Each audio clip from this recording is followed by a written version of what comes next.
संत मार्कुस अपने सुसमाचार अध्याय 1 पद संख्या 21 से 28 में लोगों से चाहते थे कि सर्वशक्तिमान ईश्वर के पुत्र के सुसमाचार पर विश्वास करें, लेकिन लोग मंद विश्वास के थे।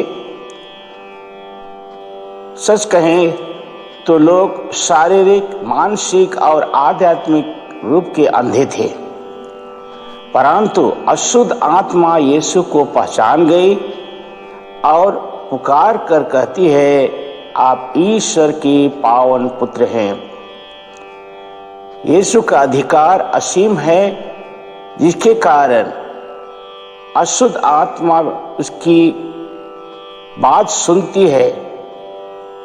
और जब उसने कहा, इस मनुष्य से बाहर चले जाओ, या आदेश सुनकर वह उस मनुष्य से दूर चला गया।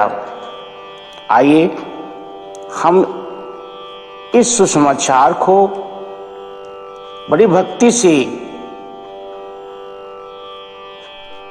एडी माँ के मुख श्री से सुने। आज का सुसमाचार संत मार्कुस अध्याय 1 पद संख्या 21 से 28।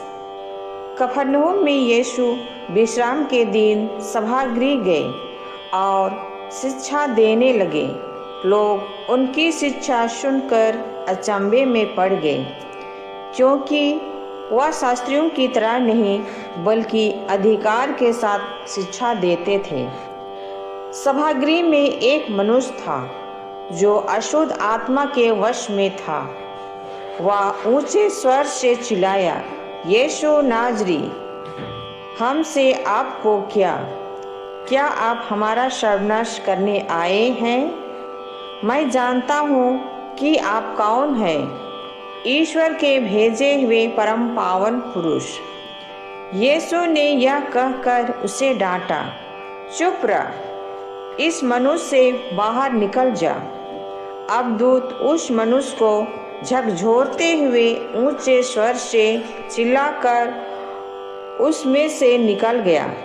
सब चकित रह गए और आपस में कहने लगे, यह क्या है? यह तो नए प्रकार की शिक्षा है। वह अधिकार के साथ बोलते हैं।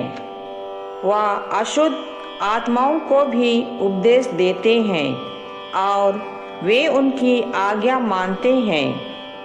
इसके बाद यीशु की चर्चा शीघ्र ही गलीलिया प्रांत के कोने कोने में फैल गई। आज का दिव्यवाणी मुझे, मेरे बच्चे और मेरे परिवार को आशीर्वाद से भर दे। आमीन।